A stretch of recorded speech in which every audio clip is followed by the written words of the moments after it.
The Jordan Codices are an ancient set of 70 lead tablets that could change the world's view of biblical history. Scholar and Egyptologist David Elkington has focused on proving the authenticity of these artifacts. Just back from Jordan, Elkington is with me tonight to discuss how he was detained by authorities and why he believes the Jordanian government wants to suppress all knowledge of what could be a huge game changer.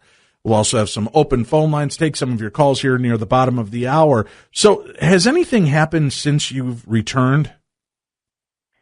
Yeah, it's really interesting. I mean, beyond all the death threats and the threats of being silenced, etc., we both of us feel that actually we really are onto something, because obviously when somebody like an official organization, the Department of Antiquities in Jordan, threatens you in such a way, you think, gosh, we really have discovered something really quite impressive, something quite amazing. So we're not going to be silenced.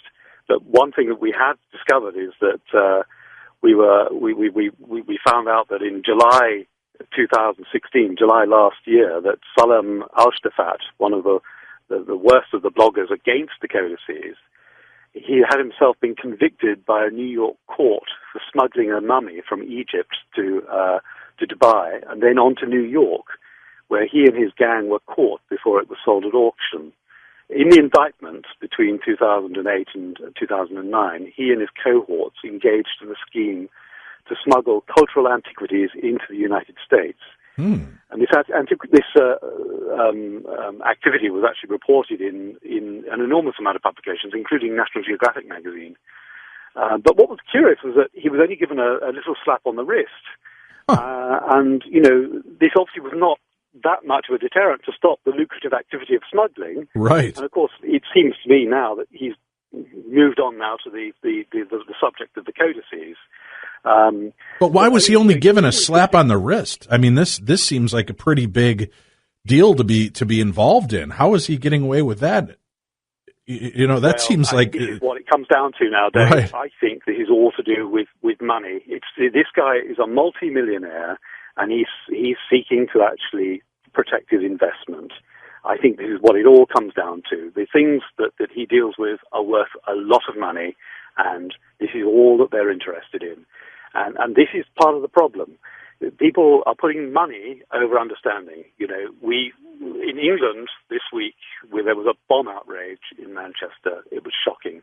22 young people were killed, and you know, there's a lot of cry in Britain at the moment for action to be taken, and some extremists are actually blaming the Muslim community here. You know, and that's awful, because it was the Muslim community that reported the bomber to the security services, who unfortunately didn't follow up on those calls.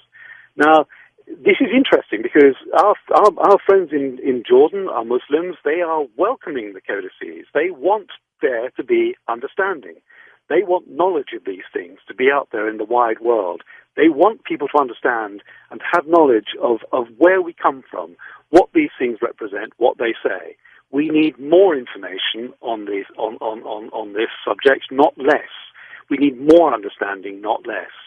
And smuggling activities just aid ignorance. They aid the idea of suppression. They aid the fact that information and knowledge is hidden.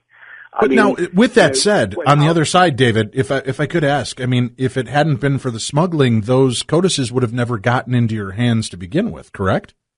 You know, well, that's a good point. It's very ironic, isn't it, that actually the codices are much safer in the hands of the Bedouin Hassan Saida in Israel than they are actually with the Department of Antiquities in Jordan. I mean, this is extremely embarrassing for the Jordanian government, and you know, in the light of Muntar Jamhawi's threat to actually bomb the Jordan Museum in Amman, and they should take action, because, you know, we're going to be transcribing these comments onto our Facebook page very shortly. Right. And you know, this is really embarrassing, and it's embarrassing for those who are behind the DOA and creating the appointments of people like Muntar, you know. And I'm afraid to say a lot of it is down to, you know, Western interests, because, of course, you know, coming back to the subject of Mr. Al-Shtafat, you know, he was even subsequently invited onto Jordanian TV and introduced as a prominent and successful antiquities dealer. I mean, you've got to ask yourself, why is this guy being protected? Why is he being promoted even? Right. You know, are you behind this? What is their interest in doing so? You know, right? Even his cousin, Dr. Yunus Al-Shfadat of Moth University in southern Jordan, has also been campaigning against the codices and blogging, and has been he's also connected with some of the university scholars who seem to be abetting him in his deals. We had the same thing in Israel with Oded Galan and the James Ossuary, and the fact that he was supported by certain scholars from Western Europe who were actually paid, you know, for their involvement, which is again, you know, a very corrupt practice. This goes very, very deep indeed, and it's basically to do with money and profit. Money over understanding and knowledge. Are you then suggesting that ACOR and the Department of Antiquities are working in tandem with these smugglers? You might think that, but I couldn't possibly say. That from the evidence we've seen, Al-Shfadat is definitely the ringleader behind the whole campaign of suppression. But who it is who is colluding with him and supporting him is all the more shocking. So where have the codices gone now? Now that's a question that should be put to Dr. Barbara Porter, the director of ACOR. Because obviously it is a story about big business and big money, and Al-Shfadat, you know, a millionaire looking to maximize his fortune at the expense of Jordan's history. And, you know, we've seen with our own eyes examples of Jordan's heritage being ransacked. We've had reports from people in villages all over Jordan where things are discovered, lorries turn up, people in the night, they dig these things out, statues and other antiquities, etc. They're loaded onto the lorries, and then, of course, they disappear into the night. You know, Jordan is a phenomenally wealthy place in terms of antiquities. It is just extraordinary how much there is there. But the sheer volume of traffic that is going across the border for others to make profit from is simply staggering. And here is another shocking statistic, something which your viewers should know. Fundamentalist Christians are directly and indirectly funding ISIL, the terrorist organization responsible for so many atrocities in Europe and, of course, you know, with their connections to Al-Qaeda, because fundamentally what is happening is those antiquities are going through the London auction markets where they are being purchased by fundamentalists and others, and that money given for those antiquities is going all the way back into the pockets of those who dug them up in areas such as Palmyra, Syria, Iraq, and some to a large degree in Jordan. And the money involved is staggering. I believe that about 3 years ago, it was approximately £80 million. That's probably about $110 million actually went into the hands of the terrorists simply through the sale of antiquities in London markets. And, of course, the attempt to sell them through New York markets into the bargain. This is really quite staggering. Do you have any idea where the codices at the Department of Antiquities might have gone? Well, in 2015, there was a break-in in one of their storage units. Windows were forced open, and yet the break-in was never reported. The Department of Antiquities insisted that nothing was stolen.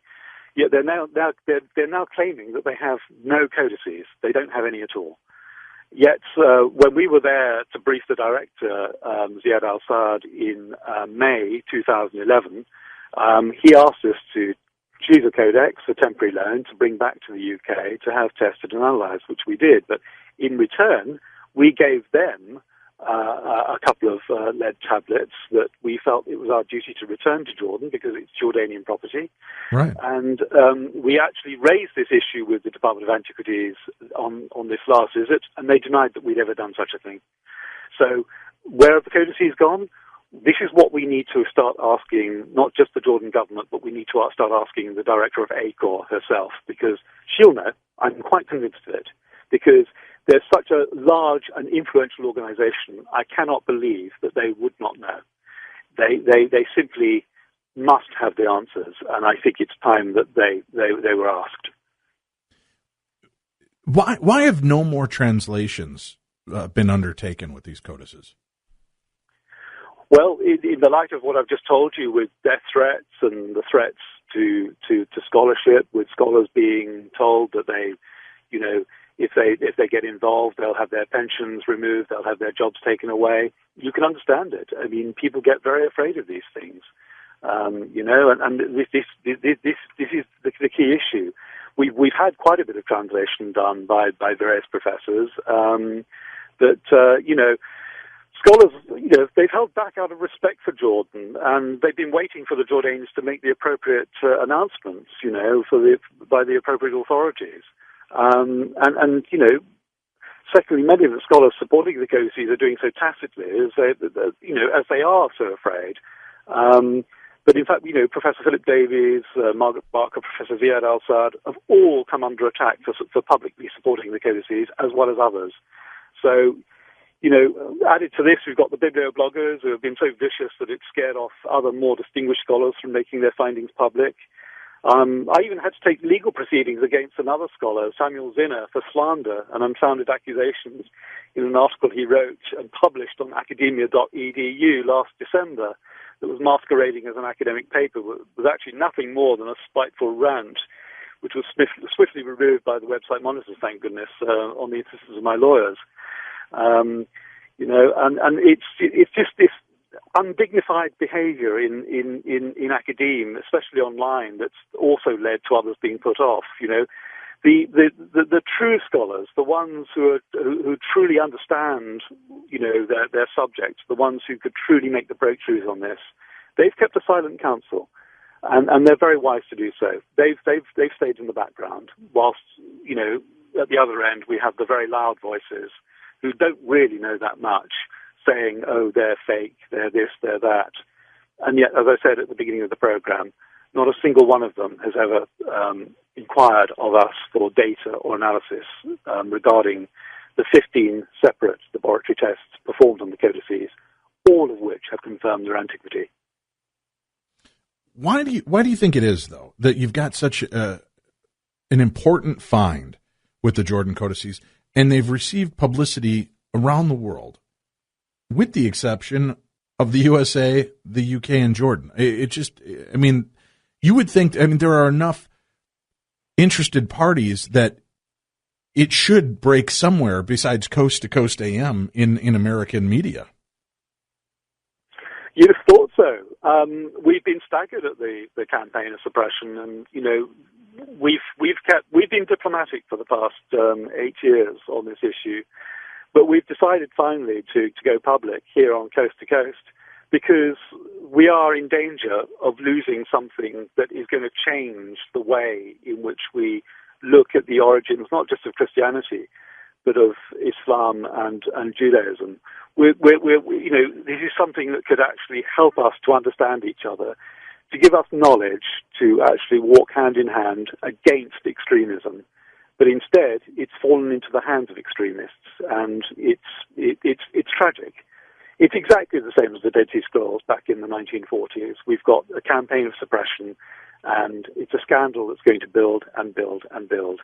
And it's just tragic. And unfortunately, it's not uncommon in academia.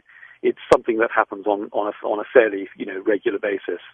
I mean, one Oxford scholar, Peter Toneman, who's a classicist and not even a biblical scholar, dismissed the entire collection of codices on the basis of one low-resolution photograph back in 2010. He said he would stake his reputation on the entire hoard being fake. We've since proven him completely and absolutely wrong. I wonder if he's resigned yet. This is par for the course. What has been the overall reaction to the codices by various churches that know about this? Well, surprisingly enough, the Catholic Church have been very, very supportive indeed, which is really great. They are very much on board with this and want to know more. And we're in discussions with prelates there at the present time to further the cause. It's funny because Peter Toneman himself actually admitted to made his statement against the codices was that actually he felt that the books were a threat to his faith, which is rather curious, given that the Catholic Church is now actually supporting the discovery.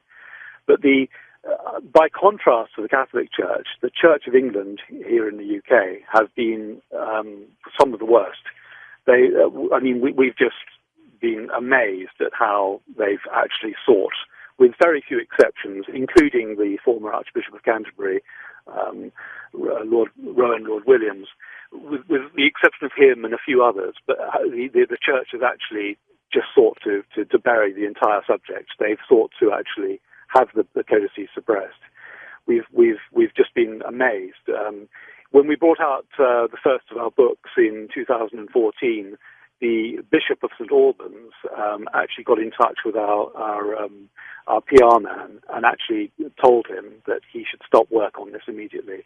And the PR man, being a friend of this guy, just did exactly that. The book was not marketed, it wasn't publicized. It's quite remarkable the lengths to which they're going. We're completely blown away by the level of suppression involved in this project, and we're also quite staggered by the fact that people seem to be afraid of knowledge. They seem to be afraid of truth. Yet these are the same people who actually go to Jesus, they go to the Bible because they want to understand what the truth is. So there's a bit of a contradiction there. Seems like it. We need to take a break. Joe from Massachusetts writes in and says, loves this topic. Can you please give us some insight on what the codices say? What are some of the translations that you've been able to get from them so far, David? Yeah, we have translations from the book of Daniel, talking about the coming of the Messiah. We've got quotes from Proverbs 9:11. We've got under the menorah on the codices, the Jewish candlestick. There's a script in Paleo-Hebrew that says that in Paleo-Hebrew it says, "I will shine forth in righteousness, or I will walk uprightly," which is really, really interesting because, of course, we think it's a definite reference to Jesus as the Messiah coming forth. It's quite fascinating. It's a quote also from Proverbs. We've also got quotes from elsewhere as well. We don't actually have New Testament quotes, which is obviously very interesting because, of course, the codices predate the New Testament. So if anybody's looking for quotes from the recognizable Gospels, then I'm afraid to say that they won't be there. But what we have in terms of the books being the oldest known Christian documents is the potential to understand quite how the Gospels were written, why they were written in the way they were, and of course from the milieu from which the Gospels emerged. It's deeply fascinating stuff. It's a very, very fascinating project. We've also discovered the name of Jesus and some of the apostles on the codices as well. The names of James, Peter, and John are mentioned, and this is very interesting. We've known about this for about the past 8 or 9 years. We haven't said much about it because we wanted to make sure that the codices themselves had been authenticated by scientists who have now proven them beyond any shadow of a doubt to be authentic and to be 2,000 years old, and most likely dating back to the very early part of the Christian period. And as I say, research continues. We will continue to share it with you because the world needs to know what they say. All right, let's go to phone calls. Linda in Auburn, Washington. Hello, Dave. Thank you for taking my call. I have some questions for your guest, Certainly. David Elkington. I first of all want to say I appreciate and admire your bravery, Mr. Elkington, in trying to get this truth out for us. And my question is, what did the Codices text say about Jesus personally? Did it mention whether he was born in Egypt? And did it mention who the supposed chosen people are he's coming back for? Because the Muslims think they are the chosen ones, and the Jewish people think they are the chosen ones, and the Christians think they are. And did the Codices mention Christianity per se, or anything about Christianity, or was that a man-made religion created by the Romans? It's a really good question, and thank you so much for putting it, and thank you so much for your estimation of what we've been through. It's really appreciated. Yes, thank you for calling in, Linda. Going to your question, I have to say that I think that, everybody thinks they're the chosen ones. I think that when you actually look at the tenets of Jesus and you abide by them, and we have a lot of the wisdom written on the codices, you find that not only was he a very remarkable man, he was a very moral man. I can understand why people would be drawn to him and feel that they have been chosen. I think that's a very critical point. In terms of the foundations of Christianity, the codices actually seem to be harking back to a much earlier period. And indeed, we believe that some of the codices, some of the thicker lead tablets, we think that they date back to the period of the Temple of Solomon. And this is curious because the codices show a building, they show menorah, they show palm trees, they show the messianic stars.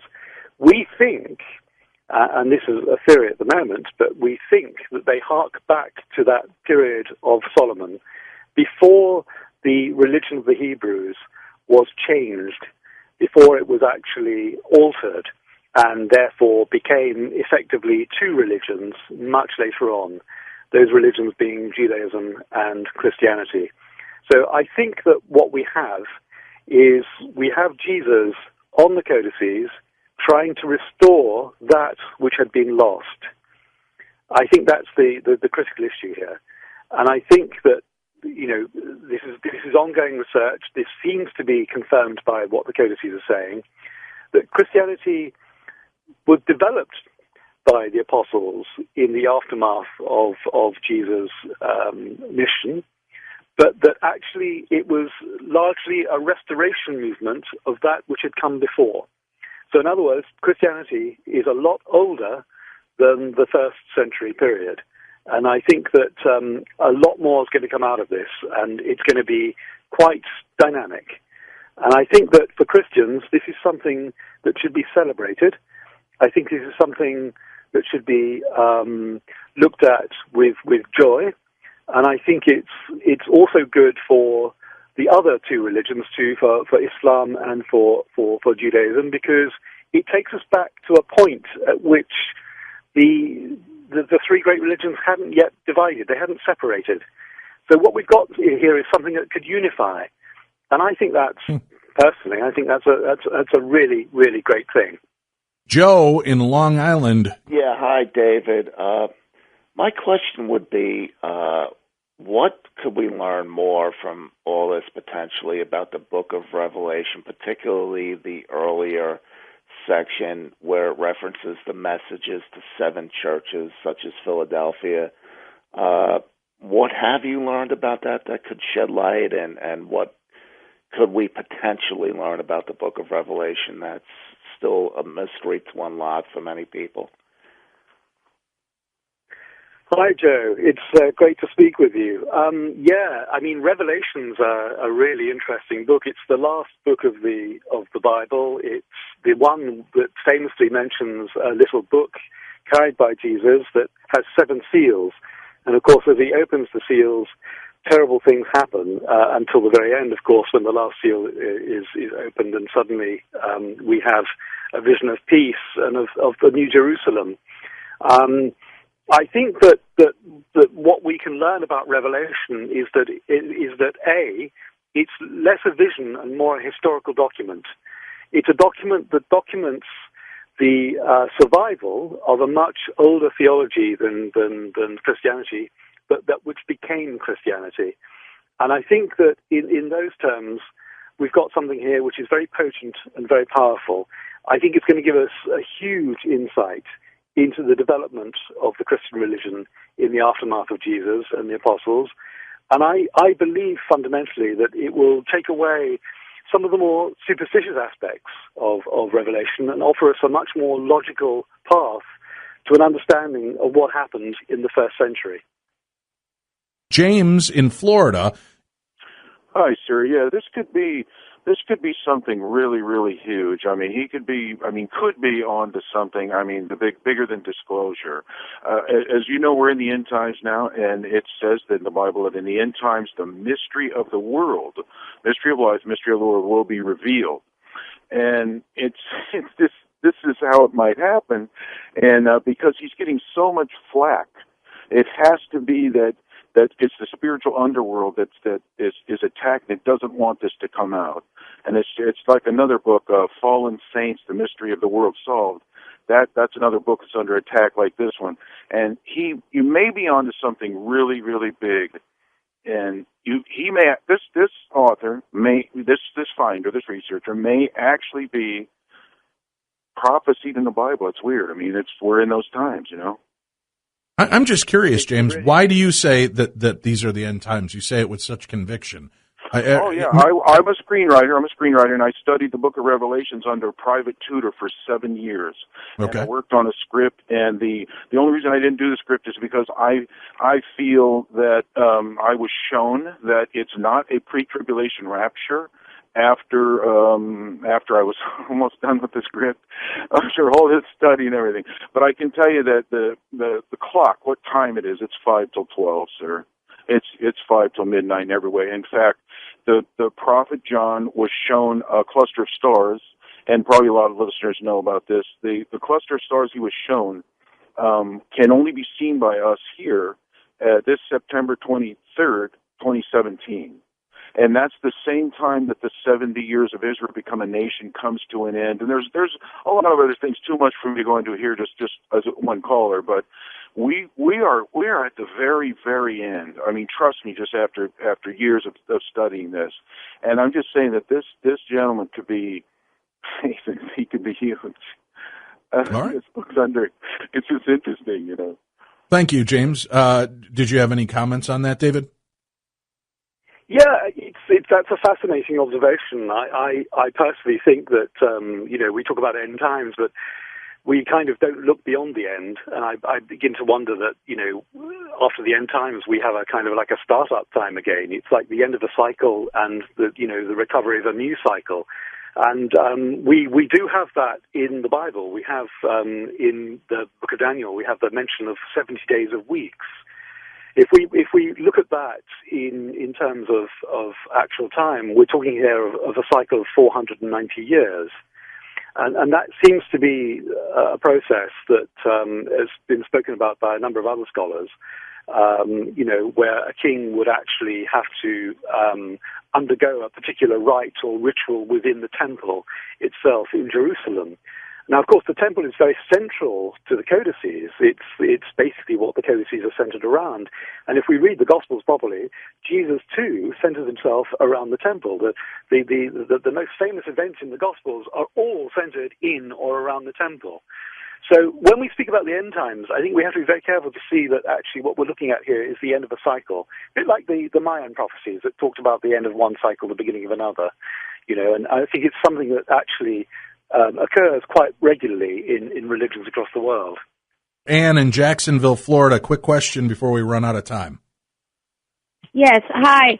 Actually, I've been listening to these questions, and thank you very much, Mr. Elkington, and your host. Thank you so much. But let me just go ahead and quickly say that I was interested in finding out if you had gotten any information from the tablets. These questions that I had were pretty much already addressed. I guess I stayed on so I could listen, but I wanted to say thank you very much. And I will follow the Facebook page. And great. What do you think about the possibility of there being any kind of, I know this is a little left field, but any kind of lineage carried down of Christ? Thank you for calling in, Ann. Go ahead. Could you repeat that? She just wondered if you believe that there might be a lineage that's been carried down from Christ. Ah, right. The bloodline, right? Now, yes. Well, I mean, that's a possibility. We'd have to look into the codices and see, what they say. I can neither confirm nor deny that, because simply we haven't looked at that side of it yet. But obviously, if we do come up with something that suggests that, then of course we will actually announce it. But it's an interesting question, because there's been a lot of debate over that recently. Whether Jesus was married and whether he had children, etc. Personally speaking, my own view of it was that Jesus was a Nazarene, and Nazarenes were actually sworn to celibacy. And I think, therefore, that it's unlikely that he was married, although I'm not dismissing the possibility. There is a female aspect of the divine mentioned on the codices, the figure of wisdom, who is also known as the Lost Lady in Jerusalem. And Jesus on the Central Codex is mentioned in terms of the way he is mentioned in the New Testament as a bridegroom. So